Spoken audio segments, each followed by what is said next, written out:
한국 남자랑 만나다니 진짜 쪽팔린 거 아니야? 모스크바 군사학교의 교수가 교수회의에서 잔뜩 난처한 기색을 표하고 있습니다. 두 주먹을 불끈 쥐고 입도 뻥끗 못하고 있는데요. 어떤 일인지 바로 알아보겠습니다. 저는 모스크바에서 태어나 지금은 한국인 남자친구와 결혼을 앞둔 나타샤입니다. 제 아버지 드미트리는 모스크바 군사학교의 교수로 3대째 이어져 온 군인 가문의 자부심을 가지고 계세요. 어릴 적 저의 가장 선명한 기억은 아버지의 군복입니다. 아버지는 매일 아침 완벽하게 다림질된 군복을 입고 거울 앞에서 훈장을 정돈하셨어요. 단추 하나 흐트러짐 없이 반듯하게 정리된 모습을 보며 자라났죠. 특히 잊을 수 없는 건 제가 10살 때 있었던 일입니다. 그날은 아버지의 승진 기념식이 있던 날이었어요. 저는 아버지의 새 훈장을 보고 싶어 허락도 없이 서재에 들어갔다가 실수로 훈장을 떨어뜨렸습니다. 그때 아버지의 표정이 얼마나 무서웠던지 지금도 생생해요. 아버지는 이 훈장 하나하나가 러시아의 긍지이자 우리 가문의 역사라고 말씀하셨습니다. 그날 이후로 저는 아버지의 군인 정신을 더 깊이 이해하게 되었죠. 매주 일요일이면 아버지는 저를 데리고 군사박물관에 가셨어요. 러시아가 얼마나 위대한 나라인지 설명해 주시면서 우리 가문이 3대에 걸쳐 조국을 지켜왔다는 이야기를 자랑스럽게 들려주셨습니다. 할아버지는 2차 세계대전에서 독일군과 싸우다 전사하셨고 증할아버지는 소련 시절 최고의 장군이었다고 해요. 아버지는 그분들의 사진을 서재에 모시고 매일 아침 인사를 드리실 정도로 가문의 역사를 소중히 여기셨습니다. 특히 기억에 남는 건 제가 16살 때였어요. 학교에서 있었던 역사 수업 시간에 저는 러시아의 군사력이 미국보다 약하다고 말한 적이 있었는데 그날 저녁 아버지께 큰 꾸중을 들었습니다. 아버지는 3시간 동안 러시아 군사력의 우수성과 역사에 대해 강의하듯 설명해 주셨어요. 지금 생각해보면 그때의 일화가 아버지의 성격을 가장 잘 보여주는 것 같습니다. 아버지에게 있어 러시아의 군사력은 단순한 숫자나 무기의 숫자가 아니었어요. 그것은 우리 가문의 자존심이자 러시아의 긍지였던 거죠. 모스크바 군사학교에서 아버지는 학생들에게 단순히 군사 전략만을 가르치시는 게 아니었어요. 러시아인으로서의 자부심과 군인 정신을 함께 가르치셨죠. 때로는 엄격하고 무서운 교수님이셨지만 학생들 사이에서는 최고의 스승님으로 통했습니다. 요즘도 아버지는 매일 아침 같은 시간에 일어나 군복을 입고 학교에 가세요. 3대째 이어온 군인 정신은 아버지의 일상 속에 깊이 배어 있거든요. 저는 이런 아버지가 자랑스럽지만 한편으로는 제가 곧 전해드려야 할 소식이 걱정됩니다. 아마도 아버지는 제가 한국인과 결혼한다는 소식을 들으시면 크게 실망하실 것 같거든요. 어머니가 있었다면 조금 더 수월했을까 싶은 생각도 들었어요. 하지만 그럴 수 없죠. 제가 6살 되던 해 어머니를 잃었습니다. 군인 가문의 엄격한 아버지는 그날부터 한없이 다정한 아빠가 되셨어요. 모스크바 군사학교 교수라는 무게감 있는 직책을 가진 분이었지만 집에서는 딸바보 아빠 그 자체였죠. 특별히 기억나는 건 제 7번째 생일날이에요. 학교에서 수업을 마치고 돌아온 아버지는 평소와 다르게 군복을 벗지 않은 채 저를 데리고 나가셨습니다. 어디를 가냐는 제 물음에 아버지는 미소만 지으셨어요. 차를 타고 한참을 달려 도착한 곳은 모스크바 공군 비행장이었습니다. 아버지의 지인이 조종하는 비행기를 타고 모스크바의 밤하늘을 날았던 그날은 제 인생에서 가장 특별한 생일이었어요. 아버지는 하늘에서 반짝이는 별들을 보며 어머니가 저기서 우리를 지켜보고 있다고 말씀하셨습니다. 아버지는 매일 아침 제 머리를 손수 묶어주셨어요. 처음에는 서툴러서 머리끈이 삐뚤어지고 머리카락이 뜯어질 때도 많았지만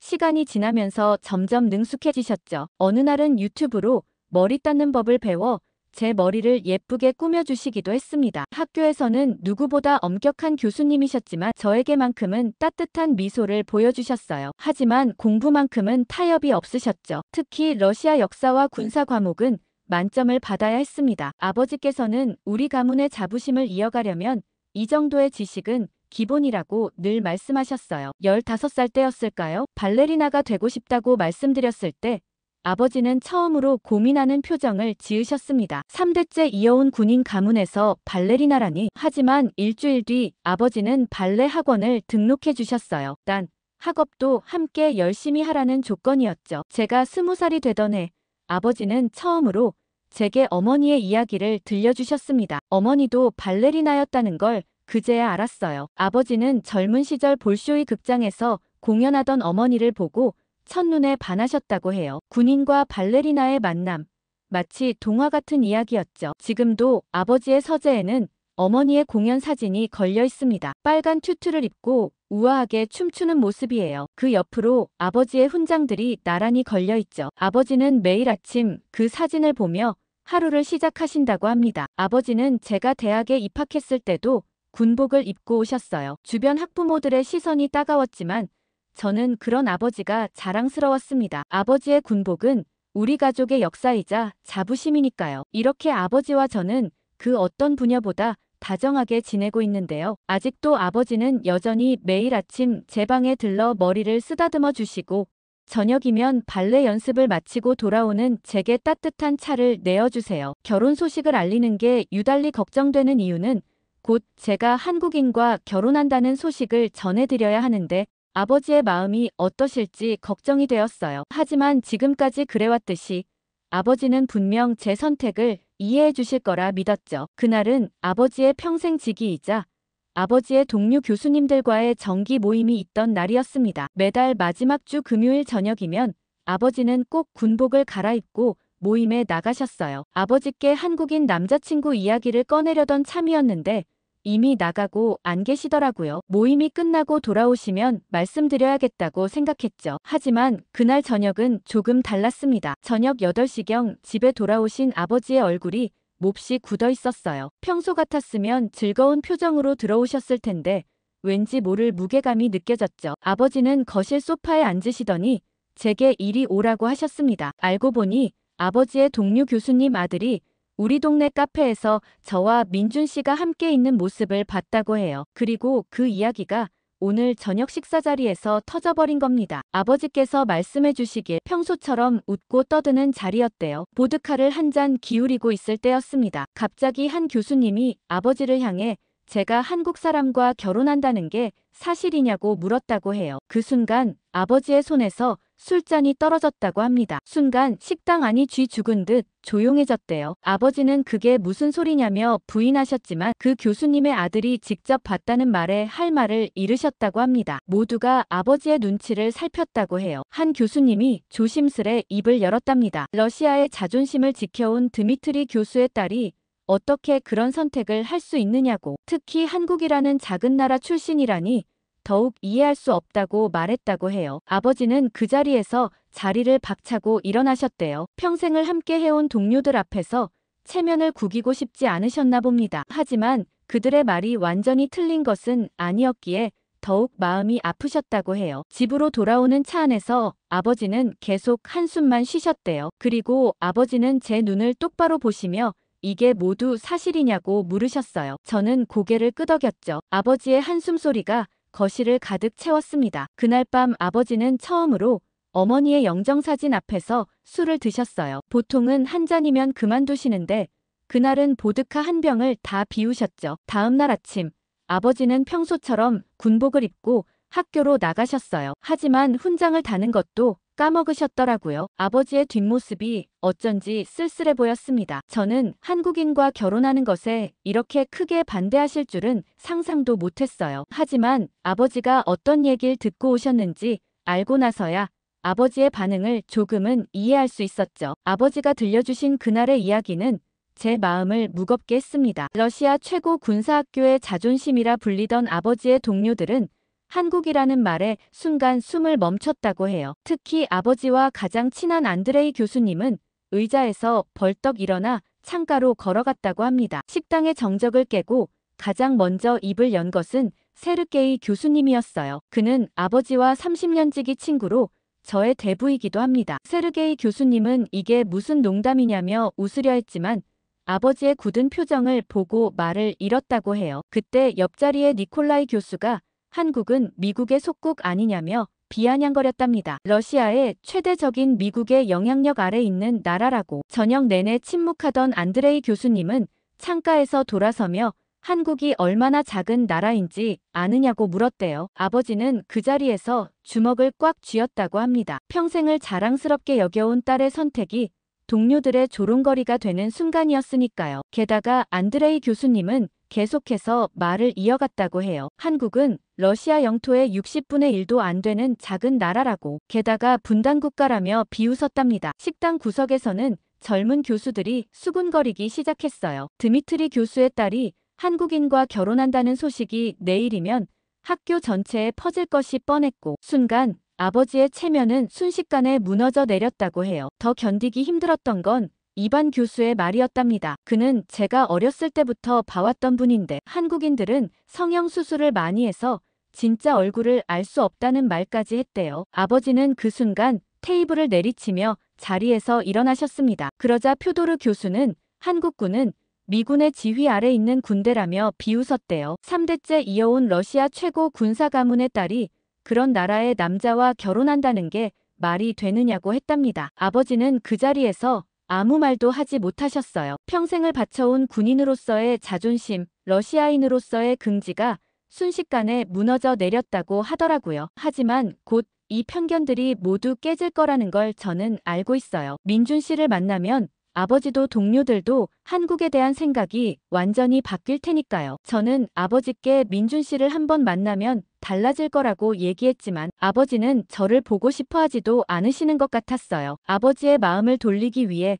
저는 매일 아침 일찍 일어났습니다. 아버지께서 군복을 입으시기 전, 그리고 훈장을 정리하시기 전 시간이었어요. 아버지의 방 앞에서 무릎을 꿇고 앉아 기다렸습니다. 처음에 아버지는 제가 보이지 않는다는 듯 지나가셨어요. 평소와 다름없이 군복을 입고 훈장을 정리하셨죠. 저는 아버지께 민준 씨를 한 번만 만나달라고 부탁드렸습니다. 하지만 아버지는 아무 말씀도 없이 집을 나가셨어요. 다음 날도 같은 상황이 반복되었습니다. 저는 어머니 이야기도 꺼냈죠. 어머니께서는 항상 사람의 진심을 보라고 하셨다고, 민준 씨를 한 번만 만나보시면 아버지도 그의 진심을 알 수 있을 거라고 말씀드렸습니다. 아버지는 잠깐 걸음을 멈추셨다가 이내 다시 나가셨어요. 일주일이 지나도 상황은 변하지 않았습니다. 하지만 저는 포기하지 않았어요. 매일 아침 아버지의 방 앞에서 무릎을 꿇고 기다렸죠. 때로는 아버지께서 좋아하시는 러시아 군가를 작게 흥얼거리기도 했어요. 그렇게 열흘째 되는 날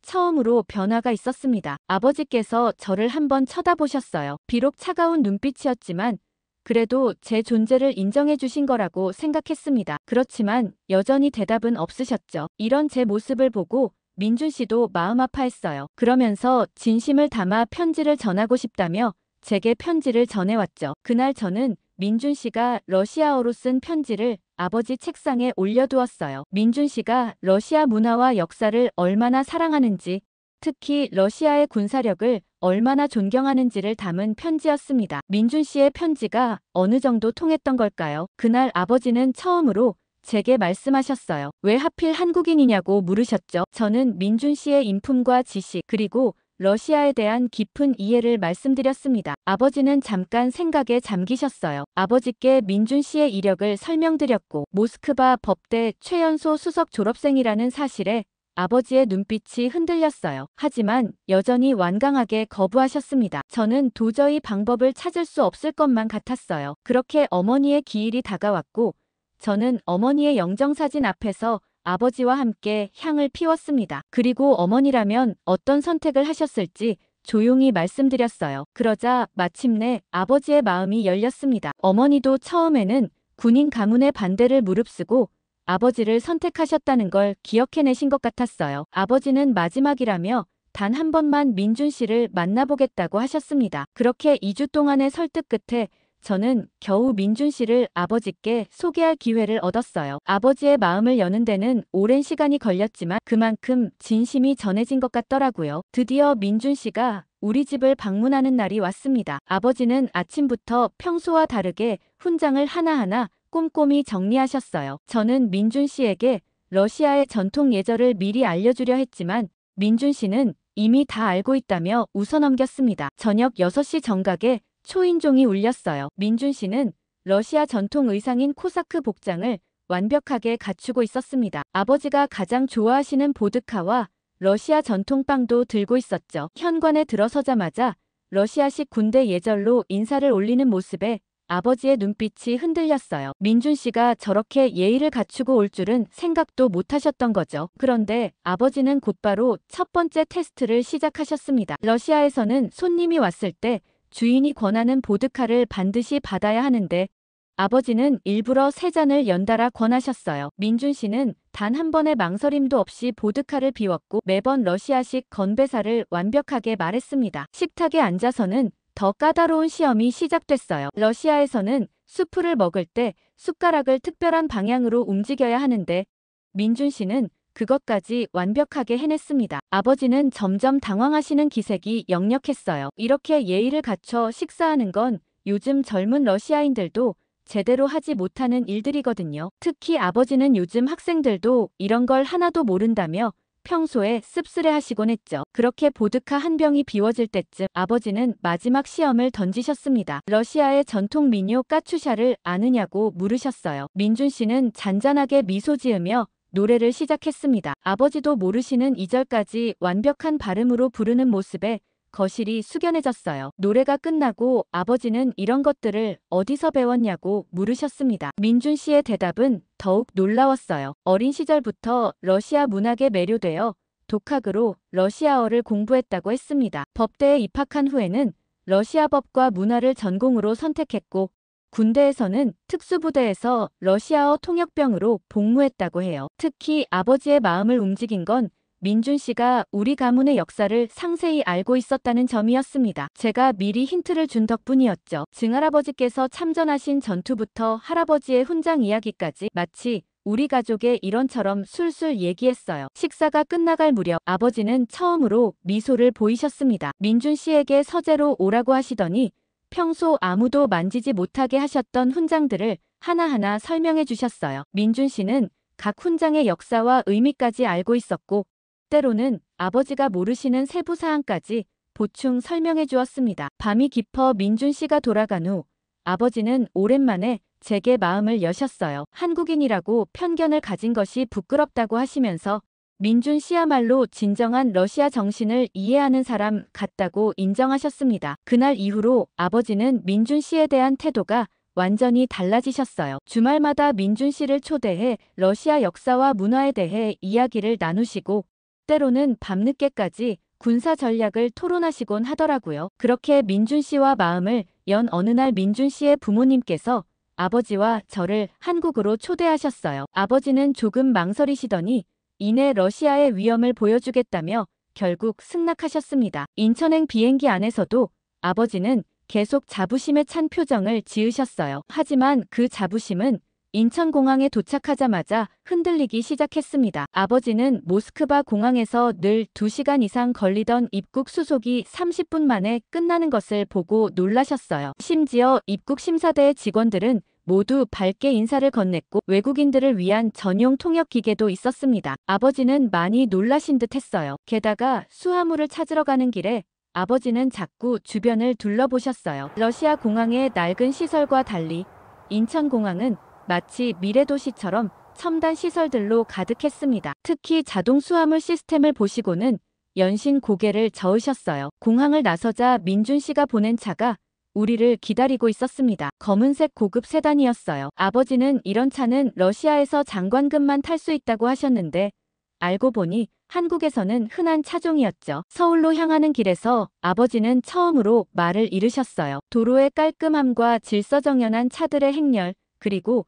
양옆으로 늘어선 고층 빌딩들을 보며 연신 놀라워하셨습니다. 특히 러시아에서는 볼 수 없는 LED 전광판들과 화려한 도시 경관에 감탄하셨어요. 하지만 민준 씨의 아파트에 도착했을 때는 더 큰 충격이 기다리고 있었습니다. 아파트 입구부터 호텔 같은 로비가 있었고 보안 시스템은 생체 인증으로 작동했어요. 아버지는 러시아의 군사시설보다 더 철저한 보안이라며 혀를 차셨습니다. 엘리베이터는 손을 대지 않아도 자동으로 움직였고 집안의 모든 것들은 음성으로 제어가 가능했어요. 아버지는 창밖으로 보이는 한강의 야경을 보며 이게 정말 한국이 맞느냐고 몇 번이나 물으셨습니다. 특히 집안의 첨단 시설들은 아버지를 완전히 당황시켰어요. 스마트폰으로 제어되는 온도 조절 장치, 자동으로 물 온도가 맞춰지는 샤워기, 심지어 변기까지 모든 것이 자동화되어 있었습니다. 너무 놀란 탓에 한참 시간이 지나서야 코끝에 풍기는 맛있는 냄새가 느껴지기 시작했죠. 민준 씨의 부모님께서 저희를 위해 일주일 전부터 준비하셨다고 해요. 특히 러시아 손님을 위한 메뉴 구성에 많은 신경을 쓰셨어요. 저녁 식사 자리에 들어서자 아버지의 눈이 커지셨습니다. 테이블 위에는 러시아식 테이블 세팅이 완벽하게 되어 있었어요. 심지어 러시아 전통 식기까지 준비해 두셨더군요. 알고 보니 민준 씨 어머님께서 러시아 식문화를 공부하시고 준비하신 거였어요. 첫 메뉴로 나온 송이버섯 수프는 보르시처럼 진한 맛이 났습니다. 어머님께서 러시아 사람들이 진한 맛을 좋아한다는 것을 연구하셨다고 해요. 아버지는 첫 숟가락을 드시고 놀란 표정을 감추지 못하셨습니다. 메인 요리로는 한우 갈비가 나왔어요. 고기를 썰어놓은 모양까지 러시아식 스테이크와 비슷하게 준비하셨더군요. 특히 곁들여 나온 김치는 러시아식 절임 채소와 비슷한 맛이 나도록 특별히 담그셨다고 합니다. 후식으로는 수정과와 러시아 전통차를 함께 준비해 주셨어요. 게다가 러시아 디저트인 프라니키와 비슷한 한국식 과자도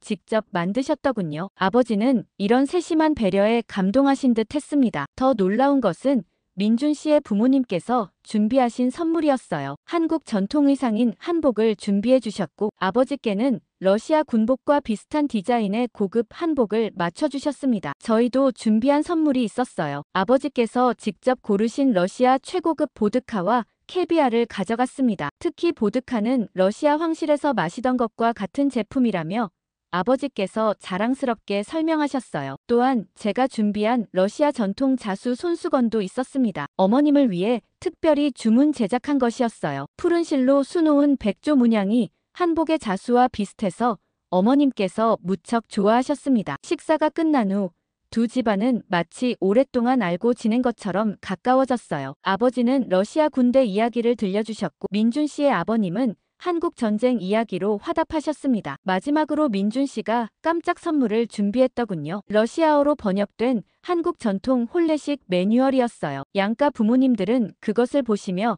결혼식 준비에 대해 이야기꽃을 피우셨습니다. 그날 밤 호텔로 돌아가는 차 안에서 아버지께서 말씀하셨어요. 한국인들의 예의범절과 정성은 러시아와 비교도 안 된다고. 그리고 민준 씨네 가족을 받아들이게 되어 다행이라고 하셨습니다. 한국이 이렇게 발전한 나라인 줄 몰랐다고 그동안 편견을 가지고 있어서 미안하다고 말씀하셨습니다. 더 놀라운 것은 다음 날이었어요. 아버지는 아침 일찍 일어나셔서 한국의 군사력과 경제력에 대해 인터넷으로 찾아보고 계셨습니다. 한국이 세계 10위권의 경제대국이며 첨단 군사력을 보유한 나라라는 사실에 큰 충격을 받으신 것 같았어요. 그동안 러시아라는 우물에 갇혀 우리나라가 최고인 줄 알았던 게 한심하다고 하셨죠. 작은 나라라고 무시했던 한국이 이렇게 현대화된 나라였다는 사실이 아직도 믿기지 않는다고 하시더라고요. 그리고 다음날 명동 관광에 나선 우리 가족에게 뜻밖의 일이 벌어졌습니다. 쇼핑을 하던 중 아버지께서 군복 매장을 보시고는 잠시 들르겠다고 하셨어요. 저와 민준 씨는 근처 카페에서 기다리기로 했죠. 30분이 지나도 아버지가 돌아오지 않으셔서 매장에 가보니 이미 자리를 떠나신 뒤였어요. 아버지의 휴대폰으로 전화를 걸었지만 전원이 꺼져 있었습니다. 러시아에서는 늘 충전이 오래 가더니 한국에 오니 배터리가 너무 빨리 닳는다며 투덜거리셨던 게 생각나더라고요. 거리는 인파로 넘쳐났고 아버지를 찾기가 쉽지 않았습니다. 러시아어로 된 안내문 하나 없는 거리에서 아버지께서 얼마나 당황하고 계실지 걱정됐어요. 1시간이 지나도록 찾지 못하던 중 갑자기 민준 씨 휴대폰으로 연락이 왔습니다. 명동 파출소에서 걸려온 전화였어요. 놀랍게도 아버지를 찾았다는 내용이었죠. 파출소에 도착해보니 뜻밖의 광경이 펼쳐져 있었어요. 아버지는 한 젊은 부부와 함께 차를 마시고 계셨습니다. 알고 보니 그 부부가 길을 잃은 아버지를 도와주었다고 해요. 그들은 아버지가 러시아어로 중얼거리며 헤매시는 걸 보고 다가갔다고 합니다. 비록 언어는 통하지 않았지만 영어로 대화를 시도했다고 하더라고요. 더 고마운 건 그 부부가 직접 아버지를 모시고 파출소까지 와서 신고를 해주었다는 거예요. 게다가 파출소에서 기다리는 동안 근처에서 따뜻한 음료까지 사다 주었답니다. 아버지는 그들의 친절에 완전히 감동하신 듯 했어요. 러시아에서는 길 잃은 사람을 경계하는 시선으로 바라보는 경우가 많은데 한국인들은 오히려 도움을 주겠다고 선뜻 나서는 게 감사하다고 했어요. 파출소를 나서며 아버지는 그 부부에게 감사의 마음으로 연락처를 받았어요. 다음에 꼭 러시아에 오면 가이드를 해주겠다고 언제든 놀러 오라고 하셨죠. 집으로 돌아가는 차 안에서 아버지는 처음으로 한국인들에 대한 깊은 감동을 표현하셨어요. 낯선 외국인을 경계하지 않고 따뜻하게 대해준 그들의 마음씨에 크게 감명받으셨다고 합니다. 특히 인상 깊었던 건 그 부부가 보여준 세심한 배려였대요. 아버지가 목이 마르실까봐 물을 건네고 피곤해 보이셔서 의자를 내어주고 심지어 러시아어로 걱정 마세요를 검색해서 말해주기까지 했다고 하시네요. 그날 이후 아버지는 한국에 대한 시선이 완전히 바뀌셨어요. 단순히 발전된 나라가 아니라 따뜻한 마음을 가진 사람들이 사는 나라라고 인정하시더군요. 이제는 아버지께서 먼저 한국 문화에 대해 알고 싶어 하세요. 그 부부와 기다리면서 얘기했던 한국 드라마도 찾아보시고 한국어 인사말도 배우고 계시죠. 작은 사건이 이렇게 큰 변화를 가져올 줄은 몰랐네요. 그리고 한국인들의 따뜻한 마음씨를 직접 경험하신 후로는 민준 씨를 더욱 신뢰하게 되셨다고 해요. 이런 국민들이 있는 나라라는 게 인상 깊다고 하셨죠. 그렇게 명동에서의 작은 소동이 있은 후 우리는 근처 거리를 산책하고 있었어요. 그때 민준 씨가 갑자기 걸음을 멈추더니 실내 사격장을 가리켰습니다. 그러더니 아버지께 한번 해보시지 않겠냐고 제안했어요. 아버지의 눈이 반짝 빛났습니다. 러시아 최고 군사학교 교수이자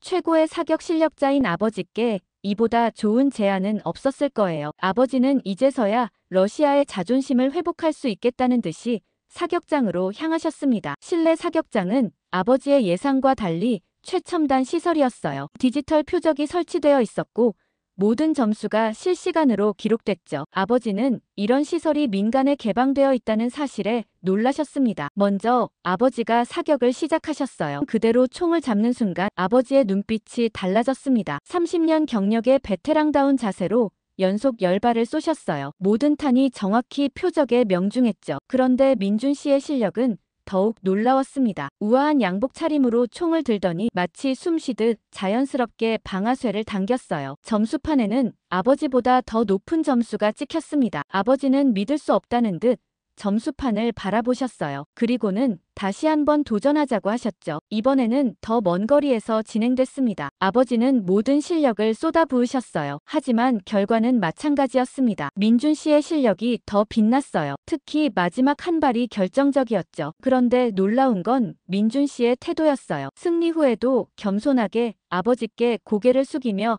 러시아어로 감사하다고 말씀드렸습니다. 그리고 자신은 특전사 출신이라 이런 실력이 당연하다며 아버지의 실력을 더 높이 평가했어요. 아버지는 잠시 말없이 민준 씨를 바라보셨습니다. 그리고 처음으로 민준 씨의 어깨를 두드리시며 훌륭하다고 말씀하셨어요. 저는 그 순간 아버지의 눈빛에서 민준 씨를 향한 인정과 신뢰를 볼 수 있었습니다. 사격장을 나서는 길에 아버지는 민준 씨에게 특전사 시절 이야기를 물으셨어요. 민준 씨는 자신의 군 생활과 특수훈련 과정을 상세히 설명했고 아버지는 깊은 관심을 보이셨죠. 그날 저녁 아버지는 처음으로 민준 씨를 사위라고 부르셨어요. 단순한 한국인이 아니라 진정한 군인의 정신을 가진 사람이라고 인정하신 거죠. 작은 사격 대결이 마침내 아버지의 마음을 완전히 열어준 것 같았습니다. 그날 아버지는 동료 교수님과 전화하면서 자랑스럽게 민준 씨 이야기를 하셨어요. 특히 사격 실력은 러시아 특수부대도 울고 갈 정도라며 자랑을 늘어놓으셨죠. 과거 한국인 사위를 맞이하는 것이 부끄럽다고 하시던 모습은 이제 어디에서도 찾아볼 수 없어요. 그렇게 저와 민준 씨의 결혼식 준비가 시작되었습니다. 양가 부모님들은 한 번씩 화상통화로 결혼식 세부 사항을 논의하셨어요. 특히 전통 의상을 어떻게 조화롭게 입을지가 가장 큰 관심사였습니다. 해결책을 찾던 중 민준 씨가 좋은 제안을 했습니다. 결혼식을 두 부분으로 나누어 진행하자고 했어요. 첫 번째는 한국 전통 혼례로, 두 번째는 러시아식 결혼식으로 진행하기로 했죠. 이제 결혼식이 한 달도 채 남지 않았네요. 양국의 전통이 조화롭게 어우러진 결혼식을 통해 서로의 문화를 이해하고 존중하는 계기가 되길 바랍니다. 특히 아버지께서 한복을 입고 나란히 서시는 모습을 상상하면 가슴이 벅차오르네요. 이번 결혼식은 단순한 예식이 아닌 두 나라의 문화가 하나 되는 특별한 순간이 될 것 같아요. 마치 저와 민준 씨의 사랑처럼 러시아와 한국의 전통도 아름답게 어우러질 수 있다는 것을 보여주고 싶습니다. 오늘 러시아에서 온 사연 어떻게 들으셨나요? 한국 사람들의 친절에 감동한 러시아 교수에게 한국의 좋은 점을 댓글로 더 많이 알려주시면 좋겠습니다. 구독과 좋아요 꾹 눌러주시고 더 좋은 사연으로 돌아오겠습니다. 감동 필름이었습니다.